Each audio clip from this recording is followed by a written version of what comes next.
Keys to victory on Crossover Thursday on the Locked On Podcast Network, presented by Prize Picks, where you can play $5 and get $50 instantly with code Locked On NFL. Locked On Bengals and Locked On Cowboys here talking Monday Night Football. And Marcus, let's start with those Dallas keys to victory. Cooper Rush, obviously, at the top of the list, right? I mean, really focused on Cooper Rush here, if you can't tell. No, we could be.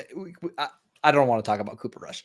He's just a backup quarterback that kind of does the job of a backup quarterback. What Dallas does, living rent free in my mind, obviously. Clearly.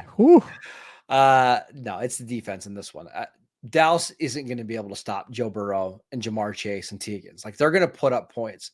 But as we saw last week, the way to beat this Bengals offense is to create turnovers. And we saw the Bengals give away the ball 3 times last week, 2 strip sacks, 1 fumble that got tipped twice. The Cowboys have the playmakers on defense to do it. Micah Parsons can wreck this game. Listen, there's no Steeler fans in this. So Micah Parsons is a better player than TJ Watt. He can have a similar impact in this game, whether it's rushing inside, rushing outside. They've got Deron Bland back, who is one of their big-time playmakers. He's going to get beat. He's not going to slow down Higgins and Chase, but can he make a key play here or there to flip the game? I think that's possible. So for me, if the Cowboys want to win this game, they're going to have to do it on the defensive side of the ball. Yeah, it makes sense. It's how Joe could still be great, but if you're going to make things chaotic around him, then you see it. You can give up points and still live with it. And so, well, it would not shock me at all.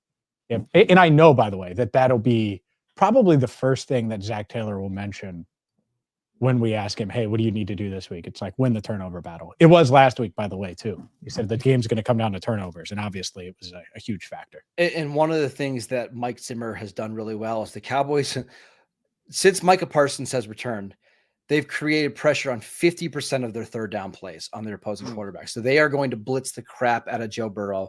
Burrow's really good at beating the blitz, but can you force him to get rid of the ball quicker, throw into tight windows, get tip passes? That's what you're going to have to be able to do if you want to stop this offense. Zimmer's always been so great on third downs. I mean, obviously, Bengals fans who have been around since before Joe Burrow anyway, back in the Zimmer days, know that Zimmer is a chef on third downs. Yeah, he's been unbelievable. Hey, guys, can we pause for 2 seconds?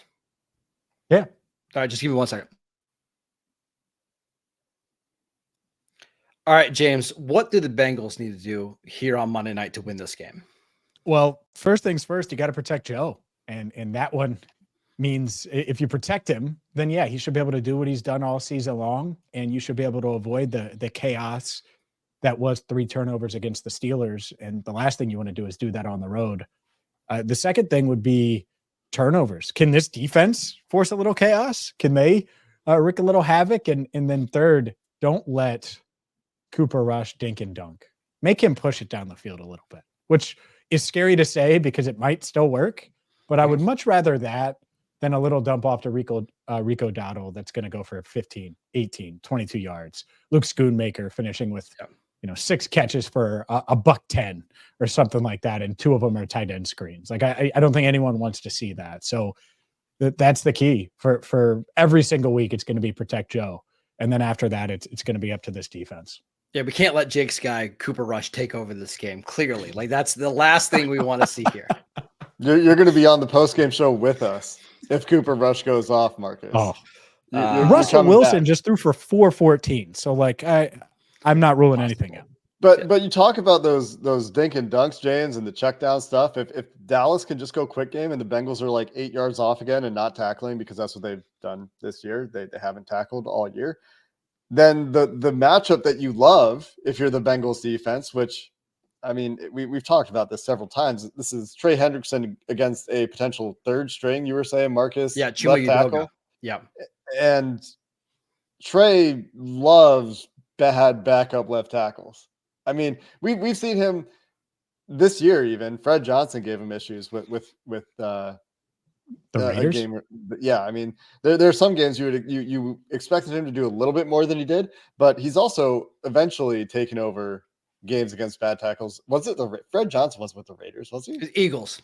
Eagles. Yeah. No, the Raiders is when Trey Hendrickson racked up 4 sacks. Right. And it's why he's leading the NFL. Yeah. And against the Kansas City Chiefs back in week 2 and their left tackle issues, like he got a left tackle benched in that game. He went crazy. He was the reason the defense almost won the Bengals the game. So if you're looking for somebody on the defense to do it, that's Trey, but Trey can't win in a second.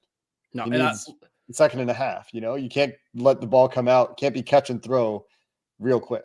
The last thing I want to say here is when you have 2 bad teams, motivation does matter. And I think the Bengals actually did a pretty good job last week of competing against Pittsburgh. Like they were into that game and you could see that they were fighting hard. They just fell short. The turnovers had a big deal with it. But now that they're 4-8, have they come to the conclusion that the season really is over? And do you see guys start to mail it in? I think we saw this a little bit from the Cowboys as soon as the Dak Prescott injury happened. To Mike McCarthy's credit, he's had them playing really hard the last couple of weeks. Can Zach Taylor have his team do the same? Or are we now in let's preserve our body mode and be ready for 2025? I'll be interested to see what the motivation and the energy level is from both of these teams on Monday night. Yeah. And Zach has done a good job. Like even last year after Joe went down, he kept everyone together and they were able to win 3 straight at one point in December. Can you continue that knowing? I think Joe knows and is just kind of accepted it. Last week we heard from him after the game, heard from him, and his message is, the film doesn't lie. Go out there and put good film out there. And it's oh, interesting. So I do think that they'll respond, but it'll be interesting to see if they actually go out there and do it. Yeah, that'll be one of the many storylines we're watching on The Simpsons or regular broadcast. You have choices on Monday Night Football this week. Bart versus Homer.